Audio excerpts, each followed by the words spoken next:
so excited for everybody who's joined us. And obviously, I'm thrilled to be chatting with Taylor Pearson, who is one of my favorite online writers. And I know a lot of people on the call are also fans of Taylor's, obviously. And if you don't know Taylor, there's a lot of great things to say about him. But I think I would describe Taylor as probably one of the most prolific bloggers on the internet over the last decade. So Taylor is somebody who's just been writing consistently interesting things for years after years online. And it's done all sorts of interesting things for his career, and it's done all sorts of really interesting things that I'm excited to dig into on this call. And the two things with Taylor's background that I find particularly interesting is there's kind of this temptation to stay in your lane, if you will, as a writer or even in your own career.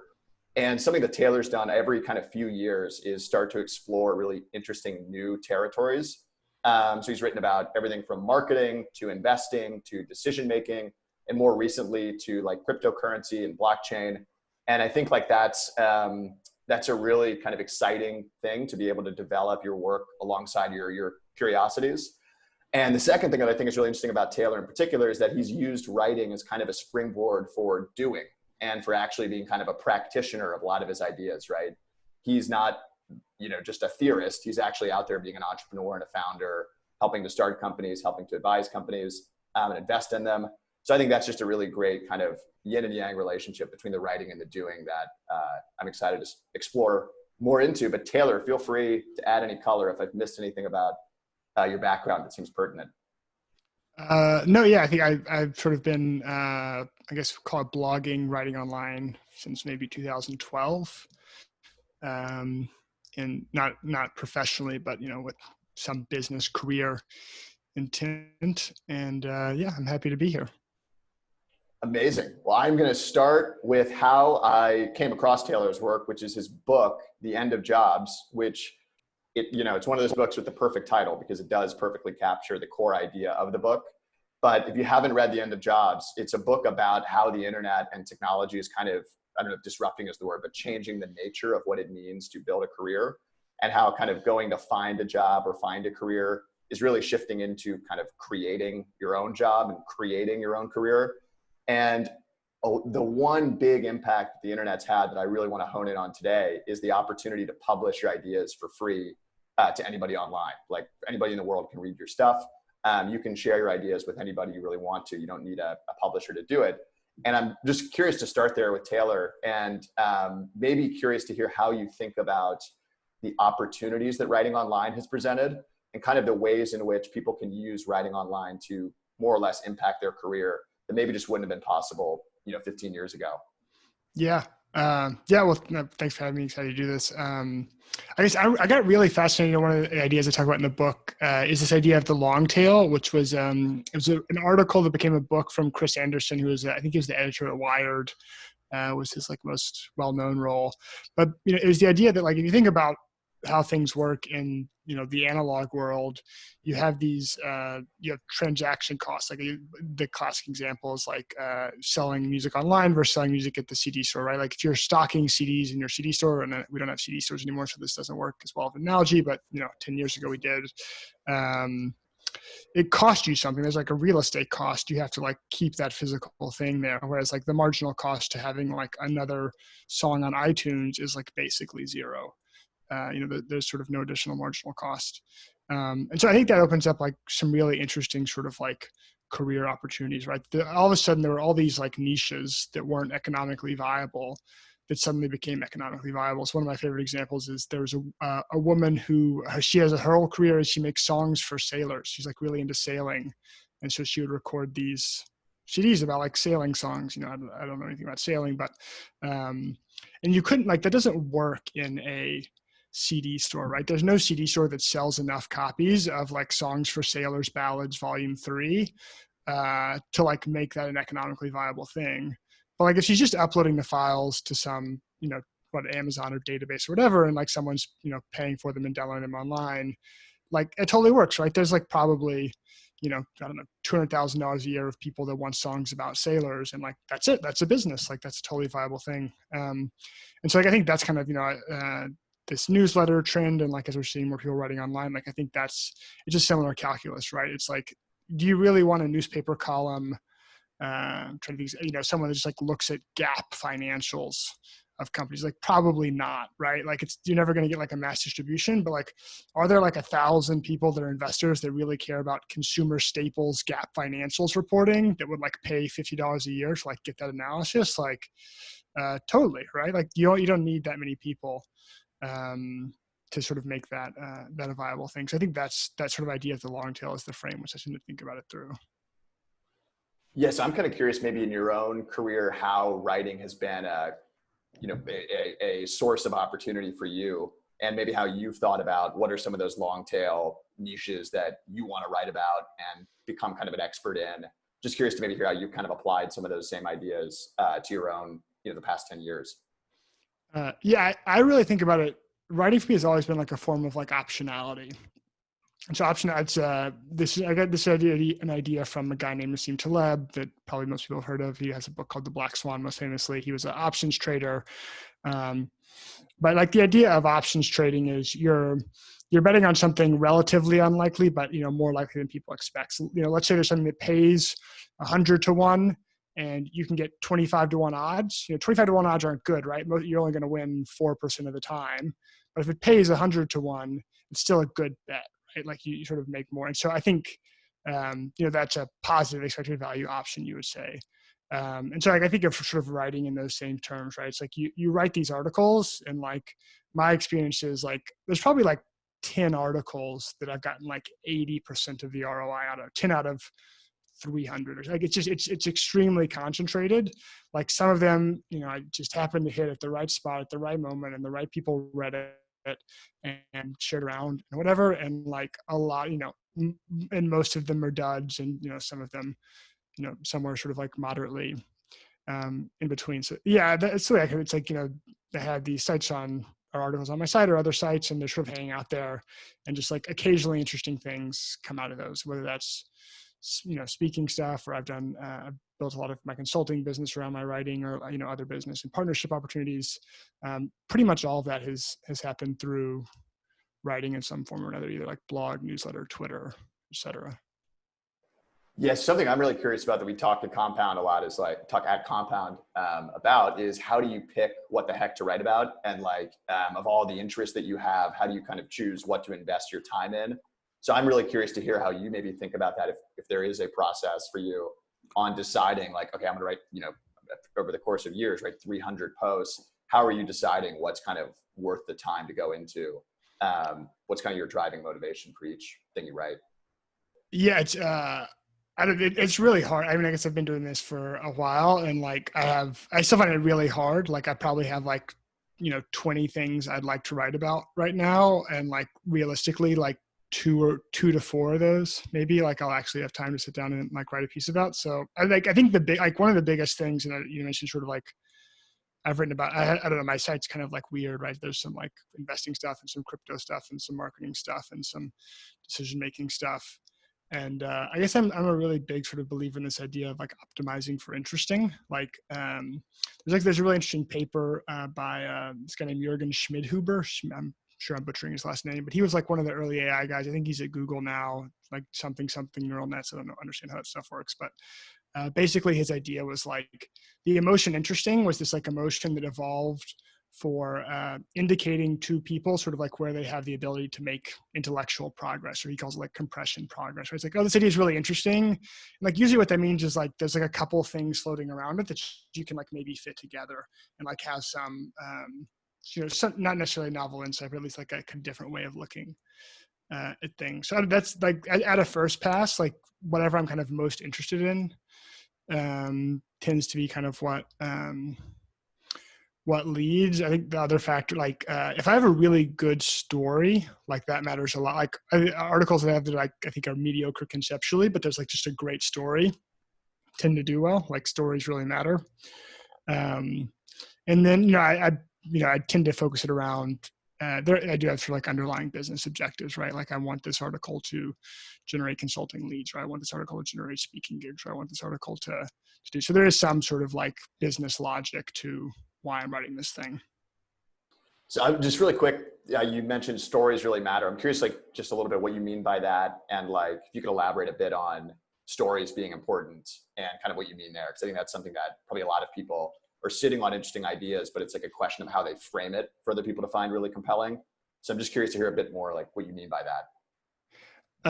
Yeah, like Exhibit A, like every Malcolm Gladwell book, right? Like that's his thing, right? He's like, it's like kind of conceptually not that interesting, but like the storytelling is like so phenomenal that like it's a banger. Um, and so, yeah, I think, I think that was something like in my head, at least initially, like I was like, oh, like what matters is like, I have to explain this like rationally and it has to make sense. And like, does the logic flow? And like, that all matters. But like, I think just, there's a concept which people are probably familiar with, kind of the hero's journey that Joseph Campbell is about. That's kind of like built on Carl Jung's work. But this idea that like there is this, like if you look at religious myths across many different religions, that there is this sort of like universal story structure that's like, the hero shows up, something bad happens in the hero's world. The hero has to go on a journey. He has to transform himself, and then he returns to the world and brings back his learnings and redeems it, kind of thing. Like that's sort of a structure that like just for whatever reason like works in the human psyche, right? Like everyone gets those kinds of stories. And so when I can like fit a piece into that sort of like structure, right? Like you have some protagonist, like the guy famous, like George Lucas, Star Wars, right? It's like Luke's home on Tatooine gets bombed, and Obi-Wan is the mentor that shows up to teach him the power of the Force, and then he has to transform himself into a Jedi to overcome Vader and bring balance to the Force, right? Like that's the structure. So like if you can sort of take whatever, if I can take whatever idea I'm trying to say, which could be like how diversification works in investing, and can I have a narrative arc to that, right? Like, oh, now you're this investor that like doesn't have diversification, and then bad thing happens to your portfolio and that sucks. And then, you meet the mentor, which teaches you about diversification, and then you transform, and it comes back around. So I do tend to try to like organize everything into that structure in some way or another. And, oftentimes just like having the article open with a story, and then, then backing into like what this story is illustrating is like this conceptual thing. Yeah, I'm curious, is that something you just kind of learned along the way? Because I think a lot of people in their writing journey, right, like you may not be getting kind of almost feedback if you don't have a big audience, readers aren't commenting on your stuff, or you don't have an editor, you're not actually like knowing how things are resonating. So I'm curious if the idea of like framing information or, interesting concepts as stories as part of a narrative arc, is that something you kind of just realized over time resonated with your readers? And kind of like what other sorts of feedback and almost insights have you gained over the last few years that have changed how you go about kind of framing and sharing your ideas? I think there was I think having a publishing schedule has always been helpful for me, because like I want the next thing to be like at least better in some way than the previous one, kind of thing. And so like I'm always kind of like, you read books about writing, or you just like read other writers, right? Like you read other people that's like writing is good, and you're like, or, you read someone whose article goes like super viral, like why did that happen? Like what was good about this? Like why did a bunch of people share this thing around? And like, is there something I can like extract from that, right? So like stories is one thing. Like headlines and titles matter a lot. Like, is it catchy? Does it like, provoke some emotion? Like BuzzFeed took this to its like logical extension, like 40 crazy things your mother-in-law does you won't believe number 27, and you're like, oh, what's 27? I have to know. And so like everyone clicks on the story. But yeah, I think that just sort of that process of like having there's like the Napoleon line, like quantity as a quality all of its own. Like I think that was one of the early advice I got like with blogging, was like just step one is like just write 1 million words on the internet, and like by the time you get done with that step, like you'll know what step 2 is. And I think that's like pretty good advice. Like you just got to get a ton of volume. Yet how would you, someone hearing that, right? Like you've casually gone ahead and written 1 million words, but if you were just getting started on kind of your writing journey, how would you encourage people to think about staying in it for the long haul like that, and kind of like finding the motivation to ship each week, to stick to a schedule? Just curious how you kind of find almost the motivation to produce that volume of work over such a long period. For me, it's just deadlines. Like I just have to have like, for about 5 or 6 years, my cadence was like every 2 weeks I'd publish a blog post or an essay. And I eventually had other projects come on. And I for about a year, I was just kind of like out of a rhythm, and it was like I would publish everything every 4 to 6 weeks, and it was just sporadic. And then like I got back to doing a weekly newsletter about 8 months ago, like end of 2019. And like, it's just like a good it's like every week I have to like get a newsletter out. And like, sometimes it's just like a real short 300-word thing. And like, sometimes it's a 1,500-word thing and whatever. But like having that sort of deadline in place, I think is like a really helpful constraint. So I think like whatever, like that's whatever feels like a sustainable publishing schedule, whether that's like some people that's once a day, some people it's once a week, some people it's once a month, some people it's once a quarter, some people it's once a year, like whatever. Like I think committing to some sort of sustainable publishing schedule makes a big difference. Yeah. So another thing I'm curious that you mentioned is like, you've thought about a lot of this stuff you're optimizing for interesting, the things that you have a lot of energy around intellectually. But you also mentioned kind of you've picked writing projects that actually might have a more practical implication, whether it's generating consulting work, helping with some company you're helping out. I'm just kind of curious how you think about that intersection and how much of your work is kind of purely, I'm just curious and having fun and not quite sure where this is going to go, and how much of it is the like intentional filter of I want to obtain this objective, and writing is a mechanism of doing that. Yeah. I think early on, it was like when I first started writing, like it was very like, I was writing like case studies, like marketing, I was, my background is like B2B digital marketing. So I was like writing about like case studies of clients I'd worked with, email, how to do email marketing, like these kinds of things. Because it's like I was trying to get clients. Like it was a very practical thing. It was like, I want to be able to send these articles to someone and then read them and go like, oh, this person is like reasonably intelligent and understands something about what I'm trying to do. And then I guess everybody got a little more established with like my business, and I had a course and was doing stuff like that. I started to spend a little bit more time just doing kind of like, things I thought was interesting. Like I got very interested in sort of like Bitcoin, and I had I did like a speculative post called like the Blockchain Man. That's like a speculative sociological future of a world ruled by blockchains. And like, I got 0 clients from that, but it was like fun and interesting.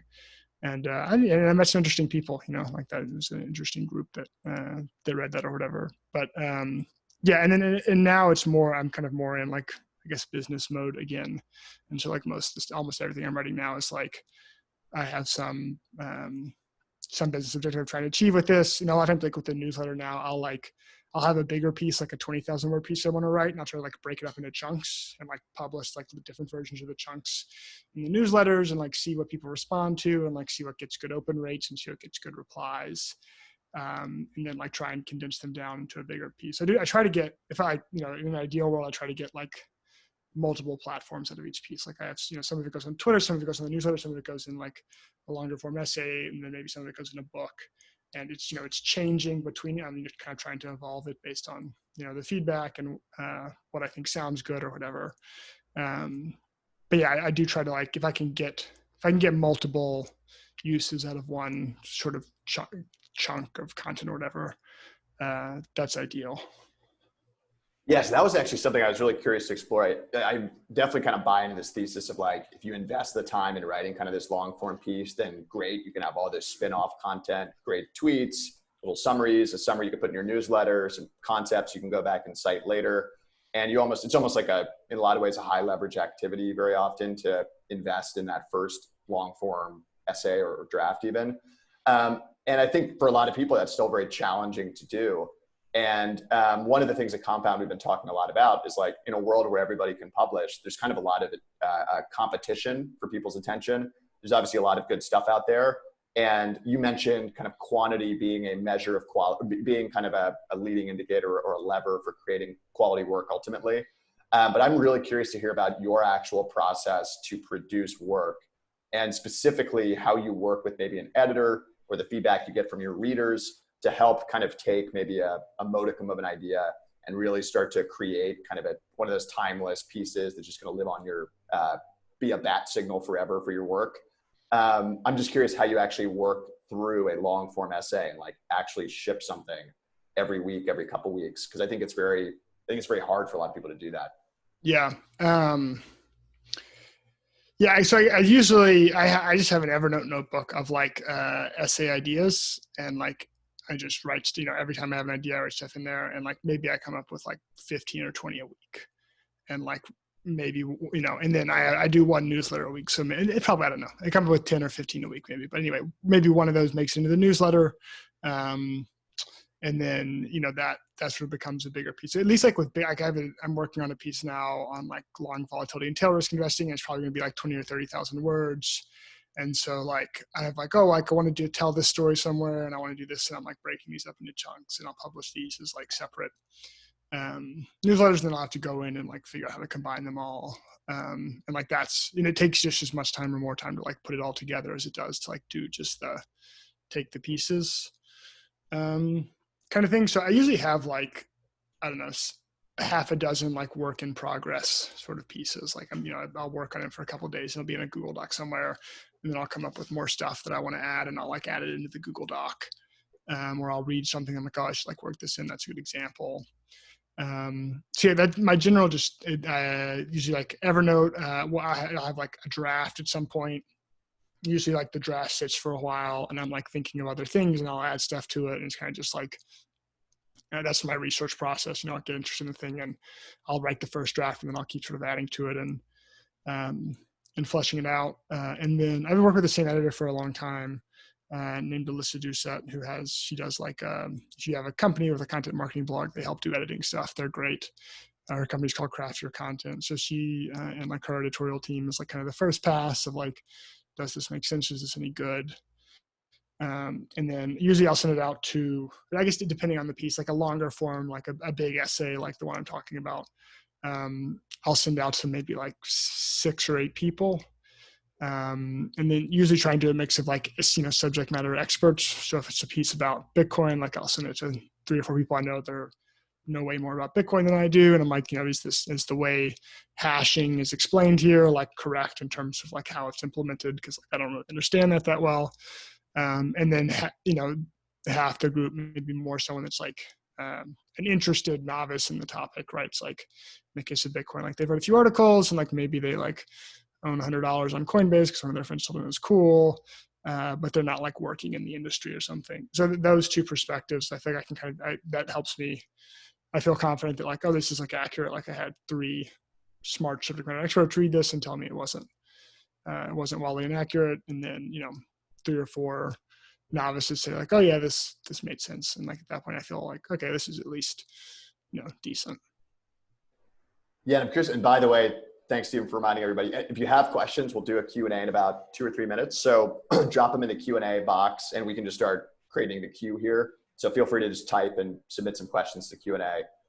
So I'm really curious what you just said about like feedback as this kind of important last step after you obviously put together a draft, and specifically how you've divided your feedback between like, you do have a professional editor you work with, but you also send it to people who can test the ideas themselves, and almost send it to people who like aren't thinking about this stuff as much as you are, and like making sure your ideas are clear and able to be communicated well.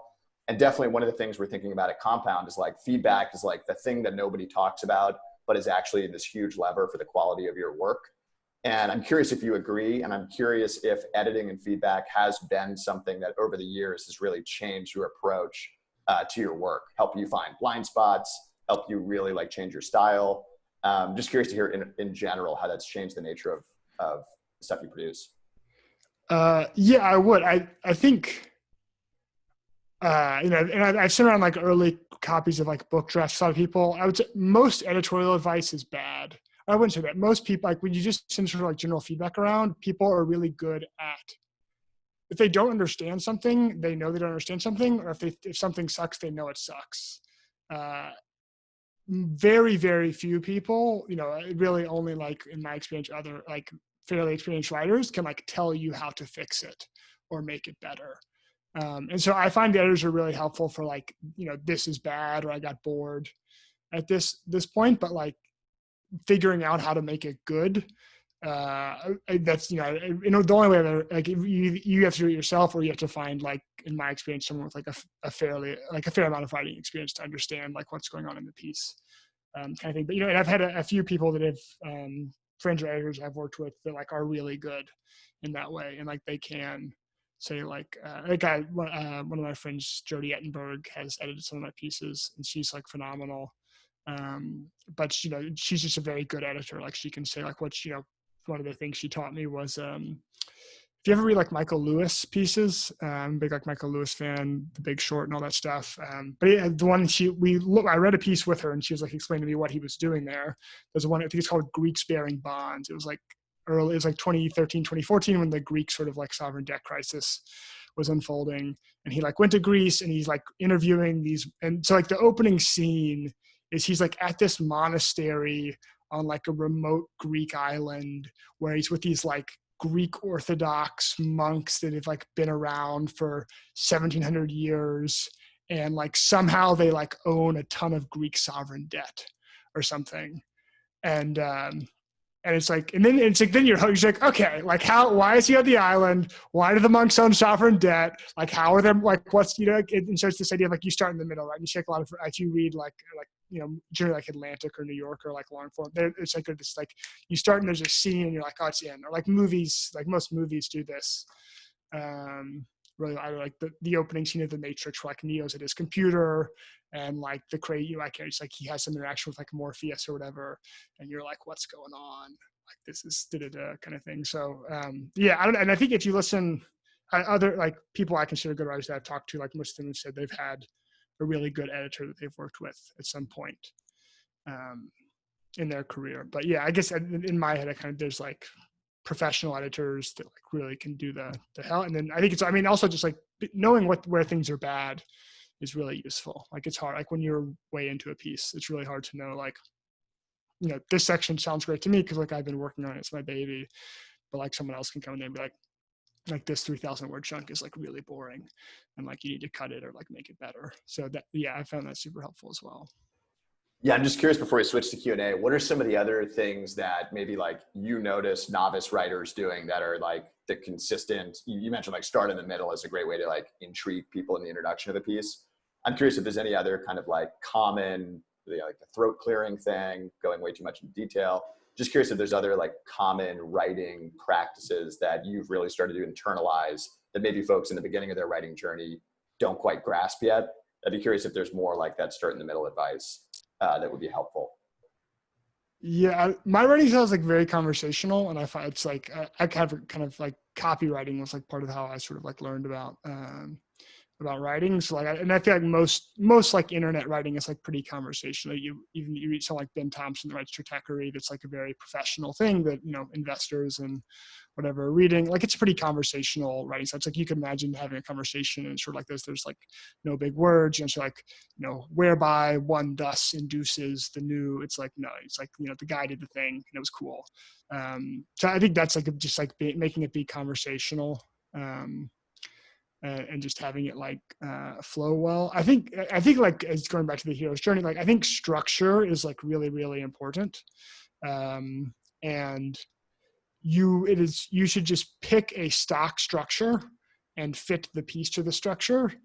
And like that, and I still like, I have like a stock structure. It's like intro, which is the story, what you're going to get out of this piece. Like I need to explain to the reader what the benefit they're going to get out of this piece is, you know, how is your life going to be different afterwards?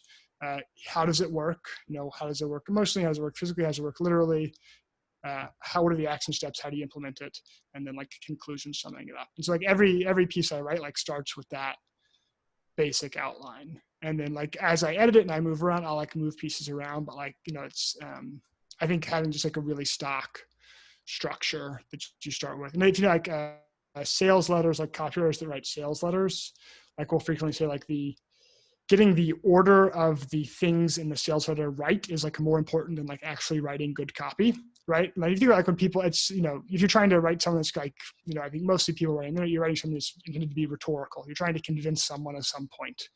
And there is like a process by which humans evaluate arguments and like change their mind about them. And like that's embedded in like good article structure or rhetorical structure, right? There's a way you structure those arguments to be persuasive, right? You start, you know, often like, you know, you'll start with a story that doesn't, if you're trying to convince someone, you know, whatever, like Bitcoin is important, or Bitcoin is cool. People have all these like emotional connotations with Bitcoin, right? It's like you love it or you hate it, or, you know, whatever, you have some strong feeling about it. So like you talk about, hog markets in like Greece, right? Like no one has strong emotional feelings about hog markets in Greece, but you can illustrate this point that like, oh, well, hog markets in Greece were inefficient because, the hogs couldn't be weighed easily and you can measure Bitcoin, whatever the thing is.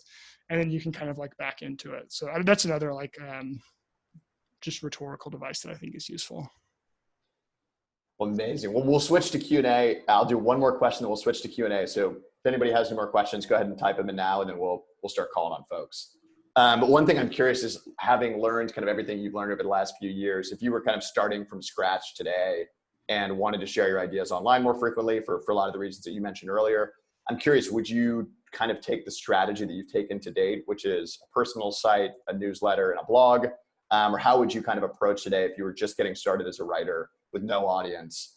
Just really curious to hear how you would kind of take advantage of the opportunity of writing online. I would spend a lot of time on Twitter. I'd probably spend the majority of my time on Twitter as like my writing time, just because I think I get first, like no one knows who you are kind of thing. And it's like hard to convince someone to read a 2,000 word blog post, but like if you can get them to read, like if they think 3 of your 15-word tweets sound intelligent, like then the odds of getting them to read the blog post are higher.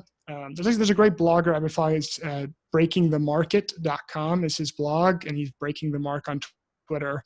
But he's into investing, and he's a civil engineer, and so he has these like interesting ideas of like how civil engineering applies to investing and geometric averages and all this like kind of boring stuff. But his blog has like gotten a lot of traction in the last, I think he shared like a year ago. And like part of that's because he's really good and he's smart and he has like interesting things to say. But part of it is also just like he's very natural. Like he knows all the people in that sort of like, quantitative investing community. He's like talking to them and he's like, I read your white paper and I didn't understand how this calculation, that doesn't make sense. It should, and so you have this interaction. This is how I found this stuff. He like replied to some of my things. I was like, oh, that's like smart. Like the thing you said, like you could only say that if you like understood what you were talking about. And so like after I had a couple of those interactions with him, I was like, oh, I should go like read his blog. And then he had like 5 blog posts up, and I like read 2 or 3 of them. And I was like, oh, these are like really good. And then I subscribed, and then I started like telling people about it and that kind of stuff. So I'd probably spend like 70% of my time on Twitter, and I would write like a few core pieces that like talked about the main things I was trying to talk about. His thing is like geometric averages in investing, or how to build a bridge, or like whatever the thing is. Yeah, it's amazing. I know Twitter is such a opportunity. There's so many writers who have launched on Twitter. And I think in the last year, I mean, it's probably just now in the hundreds of folks who have kind of found their footing on Twitter and then launched their Substack, launched their blog, et cetera. Totally. Yeah. I don't have a strong feeling on blog versus Substack. It seems like Substack is the cool thing, but the SEO in me doesn't like Substack. I know. You just got to lean into what you already have an advantage doing. Yeah. Well, amazing. So I think we're coming up to the last like 25 minutes or so of the call. So let's switch to Q&A. Basically, what we'll do with the Q&A, for anyone brave enough to have submitted a question, I will promote you so you can unmute your mic and ask a question. Don't worry, your camera will not flash on. But I'll promote you. You're welcome to ask the question here. If you don't want to go on audio, that's totally fine. I can ask the question for you. But Bobby Brazen, I think you are our first one up. So if you're on the call, I'm going to promote you. Click this generous allow to talk button, and you can kick us off. Let's see. Bobby, you there? I think, Bobby, you're muted. Yeah, I think you're muted. I know it's the line of 2020. It is. Bottom left corner of the screen is usually the unmute button. Yeah, and I'll come back to you, Bobby, if you're not able to answer or not able to unmute. I can read his question if you want to do it that way. Yeah, let's do that, and then welcome to chime in if it works. But yeah, feel free. So I'll phrase it here. So the first question that Bobby had is, how do you suggest working with an editor on a low budget? You can't hire kind of a professional. How would you go about doing that? Just send it around to 3 friends. It's like the easiest way to start. Yeah, I've worked with like even like Upwork. Like I've worked with good copy editors that like I met on Upwork that wasn't, it would cost $20 an article, or so it wasn't, an insane sort of price. And I think, Bobby, are you unmuted now? Maybe not. Maybe not. Okay, cool. I think you had one more question, which is like, any tips for overcoming this weird hurdle of struggling to get ideas and essays out of my physical notebooks and onto the internet, onto the computer, basically. I enjoy writing with my hand, but the inner critic comes flaring up when I go to actually kind of like, put it in Evernote or Google Docs and presumably then hit publish. How do you kind of would recommend getting over the publishing fear? I just start writing pseudonymously. I think that's like, I don't know. My first, so I'm taylorpearson.me is my URL right now. The first URL I blogged under was frontierliving.com. It's a horrible URL, but I was like, it was just like, I started a blog and like, you didn't know what it was. And I was just like writing. So for about 2 years, I was like frontierliving.com. Which is really a terrible blog name as I say it now. But yeah, I think honestly, I think that's just like start writing pseudonymously. And like I've seen a lot of people that just like they were pseudonymous, like they just, Jane Austen or whatever. And then you can just come out. If you want to come out under your real name at some point in the future, you can. But you don't have to. You can just write pseudonymously. Amazing. Well, cool. I think our next person is Josh Mitchell. So Joshua, our other Austinite. So I'll promote you. We'll see if we have some more luck here. But Josh, you have it on unmute?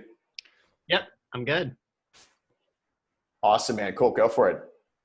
Cool. So earlier you mentioned that you would write specifically with the intent of garnering clients. And I'm super curious, maybe if you could elaborate on your strategy for that, meaning I would like this kind of client. Maybe I need to plan my keywords and SEO to see what they're looking for. Maybe I need to use that to figure out the kind of article to write. And then I also need to figure out on my end what kind of skills I can offer them. I'm super curious, like what that overall dynamic is like. Yeah, I just case studies was what I would do. So like I was I was a B2B digital marketing. That was my thing. And so like I wrote like some of my first articles were like 2 or 3 case studies of like, here's how we use video marketing to increase conversions. And like, this is the tool we use. And it was just like a how-to article. But I guess my experience at least was it was very hard, like SEO, like those are really competitive. And so it was more like, initially for me, this is more like, I think this is true for most people, like portfolio pieces, right? Like someone would hear about you. Otherwise you'd like meet someone somewhere and they'd be like, oh, I wonder if like Josh was good at something. And you can like send me a website and there's only like, there's 2 or 3 articles there and it's like how I, did blah, blah, blah. Kind of thing, and they can read a couple of those articles and go like, oh, like this is written by a person that kind of like knows what they're talking about, and it's worth having a further conversation. So like, yeah, it's also just like case studies with like actual evidence is just like more compelling, right? Like the person must know what they're talking about. So like writing about whatever experiences you've had and how other people could sort of use those same things. Gotcha. Cool. Thanks. Cheers. Wonderful. Thanks, Josh. So I think Ian Geckler, if you are on the line, I'll promote you here and you can ask your question. And let me know if you're not able to unmute. Hey, can you hear me? Loud and clear. Awesome. Yeah, so I mean, I think my initial question I posted was around discovering your niche and kind of trying to find out about that. But actually, now that I'm here, I kind of would like to pivot, and I would actually posit to you, Taylor, if you were rewriting into jobs today, or say you were gonna release a new ebook, you decided you wanted to write another book, what things would you do differently? That's a good question. What would I do differently? I've been working on other books. I can tell you what I have done differently so far. One, I didn't start with an outline. Like I was like, oh, I'll just like start. A lot of people like, I'll start writing out like find the book is the phrase people use. Like that's a really like, I don't know. I do that. Like I'll start writing to like kind of find the thing, but at least like with a book length project, like it's really easy to get like 20 or 30,000 words in and realize it's all crap. And like, that's really, that's a lot of work to realize it's not very good. So yeah, starting with an outline, I think was like one of my big lessons. Yeah, I guess probably like more, editorial. I think, it's at least for me, like when I publish jobs, like was like my goal when I launched was like maybe 1,000 people will buy this over the next 2 years. And it was like kind of a side project. So like, I didn't really invest. I didn't like, I did like the editing on like the super cheap and like the cover, I think I paid like $100 for, and like kind of just like hacked it together.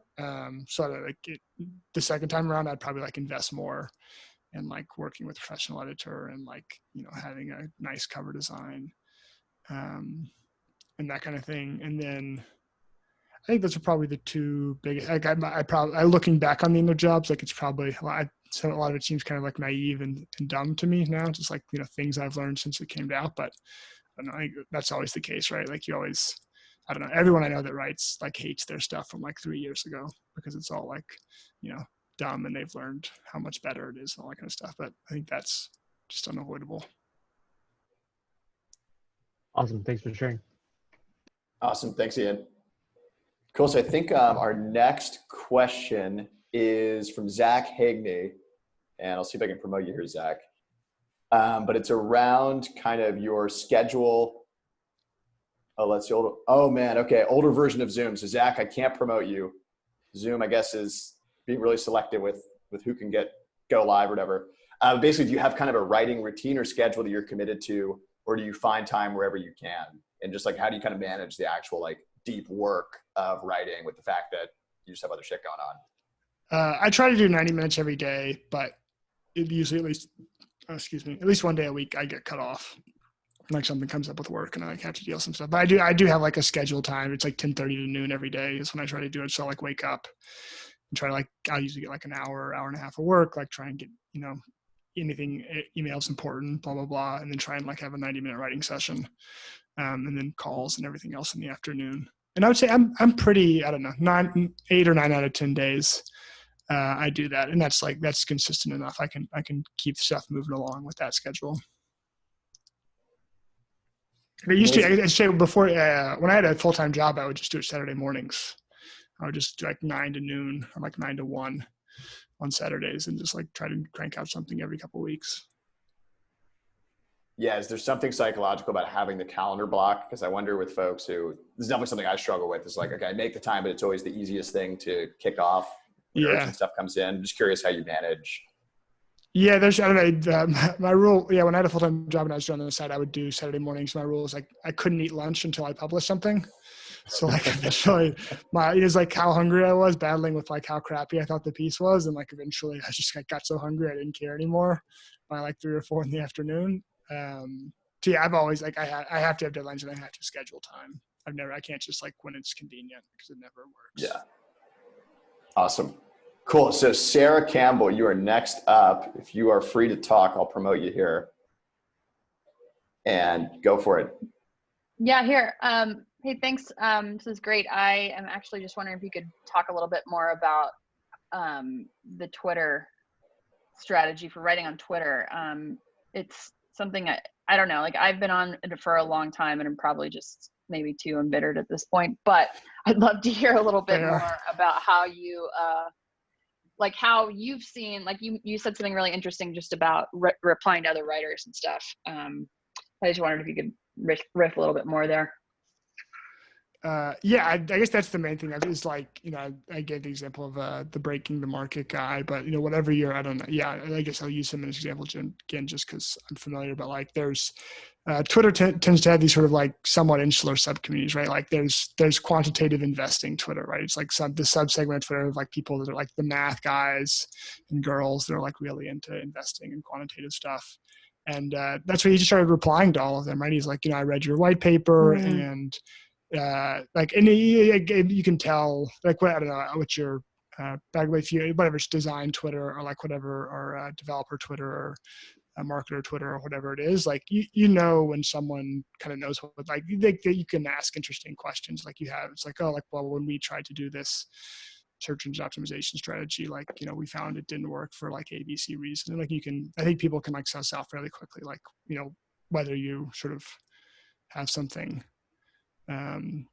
sort of compelling to say. So yeah, I don't know. I just like the way I just have like a Twitter list of like people I follow that I think their stuff is really interesting, and I like want to, I guess, like, network with them or whatever. And then I just like every day I just scroll through that list and like try to reply to like 2 or 3 people and just like have some. Yeah, so on a Twitter list, I think I follow like 300 something people, and like I can't read all those, but I have like 50-ish people that I like try and read pretty much everything they publish. And then I'll just like, I don't know, someone this morning was tweeting about like healthcare and like the impact on like GDP. And I was like, kind of wonder like why that is, and like, posted something or whatever. And then we just talked about it for a second and that kind of stuff. So yeah. And I think, I don't know, at least for me, it's like, I try to just like most social media platforms, it seems like publishing more, they kind of like start to hurt you in the algorithm. Like if you publish a bunch of times on Instagram or anything else, it like hurts, but like you can tweet like 1,000 times a day. And like there seems to be like almost no downside. So I don't tweet 1,000 times a day, but the people that do it like actually seems to work for pretty well. Yeah, thank you. That's helpful. Wonderful. So I think Dan K, or forgive me if I'm butchering the last name, just had a question around kind of like evolving your interests and if your audience, how you kind of have your audience follow you along as you evolve your own writing and voice. But Dan, feel free to unmute and take it away. Yeah, thanks. Yeah, that was my question, is that like, you, as you kind of got curious about different subjects and things maybe that you didn't talk about early on with your audience, and sort of what your thoughts were about kind of as your subject matter changed and as you sort of went into various ideas, what were you thinking about whether your audience would stick around, or what were you using to gauge their interest? Yeah, I wasn't is the main answer, and like maybe that's bad advice, but I guess like my attitude about it's always been like, it's never, I don't know, it's never advantageous to, I don't know, like you look at like Bob Dylan, to like pick an example from like a different thing. It's like everyone that liked Bob Dylan's last album like hated his next album, right? Because like he always went into the studio and like changed a bunch of stuff. It was like weird, and but like that's why he's like Bob Dylan and like not some like one-off 70s person that like no one else has ever heard of, because like he reinvented himself and he like stayed relevant for a really long time. So I don't know, I guess I've always like thought about that kind of way. It's like he just like, that's what I wanted to do. And like I think a lot, like I don't know, I know like a lot of people, and people have told me this, is like I really liked it when you're writing more about like business and marketing stuff, and like now you write a lot about like investing stuff, and like I'm not that into it anymore. And like I don't know, it's totally fair. It's like everyone sort of like goes through your interest groups. Yeah. Whatever. So I my guess is like and actually I know this, I can like look at my email subscribers, and this is like not, this is actually fairly typical, but usually between 25 to 50% of a readership list turns over year for like bigger newsletters. So like, every 3 years, I'm like probably have 90% new readers from like the 3 previous years. I think that's just like, I don't know, that, yeah, it just is what it is. And like, it's hard. I'm not sure how productive it is to like try and hold on to the same people forever. I guess it always was like kind of like stultifying for me, is like, I don't want to just keep writing marketing articles for 30 years. Yeah. Thanks. Thank you. Awesome. Great question. So I think, Drew, I'll promote you here if you're able to unmute. Oh my God, another Zoom version issue. So that's strike 2. Zach and Drew have been banned by Zoom. But the question is around coming up with ideas. And basically like, are these kind of ideas that come to you in the shower, you're taking the dog for a walk and have some insight where you want to go and write this blog post?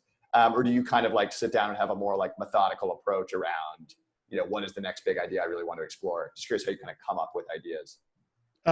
Most of my ideas come from like reading other stuff or listening to other stuff, so like podcasts, blogs, books, or whatever.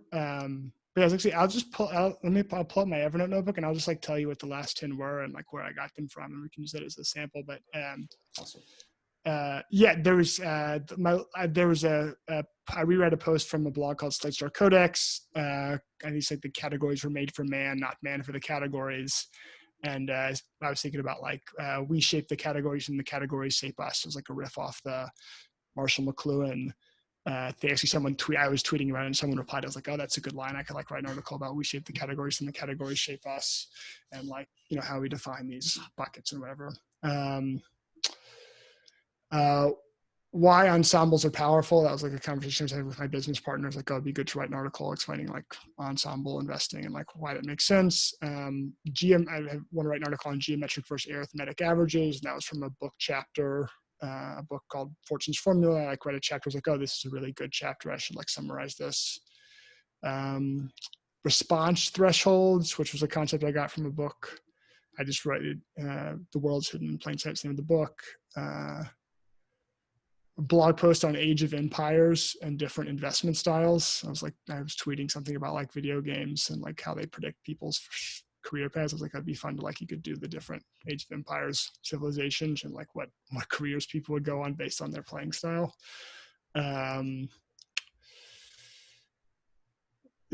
Most effective marketing is mimetic. That was like I was watching a friend that's like done really good as a marketer, and this idea like mimesis from Peter Thiel and the link between those. So I was just like, as I was thinking about him, the 4 types of leverage, that was like a podcast interview of like someone talking about different types of leverage. In praise of messy compromises. I think I was listening to an interview with Tyler Cowen, the economist, and he was talking about, he calls himself a 2/3 utilitarian. And I was like, that's a cool idea. Like having your ideological to 2/3, like that leaves you like room to compromise. And like, you could do an interesting piece about like, oh, it's actually like lots of optimal policies are like these messy compromises from like 2/3 this and something else. So yeah, I don't know, that's just a random sample, but like mostly from, I guess I'm talking to other people, but like mostly like reading and listening to podcasts, and I'll have an idea and write it down. Yeah, it's funny. It's something we definitely talk a lot about at Compound, which is like the lone genius myth, right? Like actually many of our interesting ideas are a function of other brains and like interacting with other people's ideas. And that while writing might be kind of a solitary activity, coming up with ideas is this very generative thing that, you know, the more brains, the better. The more smart folks you can lean on, the more inspiration you'll get. So it's kind of cool framing that a lot of that comes from your reading and even listening. So I think we'll have time for maybe 1 or 2 more questions. And Hadley, if you are still on, you are about to get promoted here. So Hadley McLean, if you're on, feel free to unmute. Hi, everyone. So Taylor, my question for you was centered around you mentioned earlier on that you started your writing also doing your about B2B marketing, which is currently the kind of situation that I'm in at the moment. I'm also a digital strategist, so a lot of my blog writing is about work-related topics, trying to sort of like set up a persona or just like, to set up a persona for myself within the industry. But my question and the challenge that I have at the moment is, how do I transition from writing on my own blog to starting to write for publications and eventually getting paid for the writing that I do? Do you have any advice, and what was your approach when you made the shift? I guess my attitude, I don't know if this is the right way to approach it, but it's like in my experience, it's like really hard to charge for writing. And like, I guess kind of the newsletter thing is like maybe changing that a little bit, but like people would like offer to pay me for articles at certain points. And it was like, it just didn't make any sense. It's like, I could go like do consulting. Like there are other things I could do that I could, like, you know, it's going to pay me, I don't know, $500 for an article that's going to take me like 20 hours to write. It's like, it just doesn't make sense. Whereas like, I'd rather spend that time trying to write an article that could potentially land a $5,000 consulting client. Like it's just, that's a more, for me at least, that was how I always kind of approached it. So I guess with the exception of like my book, like I've never been paid nor charged for any of my writing. And I've just always tried to find ways to like monetize around it. It's like the case studies, for example, I never sort of did those. I never got paid to do those. I was just using those as marketing pieces. Then I had services or courses or something else I was selling around those. But then I do think like guest posts or sort of publishing for other people is great if you can do it. And honestly, most of that stuff came out of like in-person networking, which in like the COVID world is kind of weird, but like I would like meet people at business conferences and we'd become friends. And then at some point I would like write something for their site. But if you have like really good stuff, then you can like approach someone with like a intelligent pitch for why you want to write for them. Like I still think that like works really good because like most pitches are really bad and most people's stuff isn't very good. Cool. Thanks so much. Yeah. Yeah. Cheers. Awesome. Thanks. Cool. We'll do one more. Unfortunately, Elizabeth said she has an entire crowd with her. So thanks for the viewing party that's somewhere. So she won't be able to unmute, but very related question. Like, would you suggest publishing if you're kind of just getting started, would you suggest publishing on your own site, or just kind of like actually getting good at pitching, submitting those guest posts, even if you don't have those existing relationships? Or should you kind of take that Twitter approach where you kind of do the tactical blocking stuff? If you were just getting started and maybe trying to get some folks to share your work with their audience, kind of how might you go about doing that? Yeah, it's been, it's historically the way that's worked for like the last 10 years up until like maybe last year, the year before, was like there was always some like new internet platform that was like growing, and it was like the fast thing. So it was like like Facebook, and then maybe like Instagram, and Medium was like a big one for a while, and you could like post on there and like get a bunch of distribution and like find new people. And that's really like it's just, the internet is kind of like closed off in a way. It's like there's a lot more walled gardens kind of thing. So yeah, I think if you have like pre-existing relationships with people, like a lot of people, it's like you don't write, but you've been a graphic designer for 10 years and you're really good at, I don't know anything about graphic design, but whatever, some element of graphic design, and a bunch of people in that space, and you can like reach out to them, and they already know and trust that you're an expert. It's like, oh sure, like I'd love it if you write a piece for me, because like I've known you for 3 years, and like I know, you're good, and what you're talking about, and that kind of stuff. And like lots of places do need content, like they need good content. So I think that still works well. If you don't, if you're writing about something that's not sort of your background, or you don't have a built up network around, yeah, I think like Twitter is like the main place for like discovery these days. Like people, again, like whoever your niche or your industry is, like following the 100 people or whatever in that sort of segment, and like interacting with them. And it's just another form of networking, right? It's like you could go to a conference and talk to those people. You can't go to a conference and talk to those people now, but historically, theoretically. So yeah, I think that's, and again, like I would spend a lot of my time on that sort of like networking stuff getting started, because I think until you have like certainly like a few hundred readers, like it's probably like it's spending a bunch of time to write something that gets like 45 or 5 people to read it or whatever, is like kind of like, I don't know, kind of sucks, right? It's like, it'd be nice, like, you don't need, I don't know, like, well, I remember when I had like 100 readers, like, this is awesome, like 100 people open this newsletter and like read it or whatever. Like it's like a lot of people, it's like a huge college classroom or something to have like 100 people in your thing or whatever. But I think it's like getting to that level, and just like, I don't know, like, hitting up a lot of people, like send the mass BCC email to your friends, is like, hey, I'm starting a blog or starting a newsletter on blah, blah, blah, no obligation, but if you want to sign up, here it is. Like, you can get a decent number of people that way. Well, wonderful. Well, cool. I know we're at time, so we'll wrap up here, but I want to thank everybody who joined, and thank you for the awesome questions. Sorry, we couldn't quite get to everything. We will send out a recording of this call to everybody who registered, so you can go back and revisit anything that you find interesting. At some point, we'll also write up a summary and share it with everybody. But if you're not already a reader of Taylor's, clearly go do that. The Interesting Times is one of my favorite. It's the one email that I open every single week. You can just go to taylorpearson.me, and that's where all Taylor's work lives. You can subscribe there. And I just want to thank Taylor for taking the time to really kind of dive into some of these topics, because I think a lot of folks are now maybe seeing the opportunities with writing online, really have a lot of great ideas or subject matters that they know quite a lot about. And I think like it's just never been a better time to write online. And so it was like such a joy to be able to talk to Taylor and get some of the lessons he's learned the hard way, maybe. So thank you, Taylor, for your time. And everybody who's on the call, you should get a recording in the next 24 to 48 hours. And we'll let you know about the next event. But thank you again, Taylor, for your time, and everybody for showing up. Yeah, no, thanks Stu for organizing, and thanks for all the great questions, and thanks for hanging around. This was fun.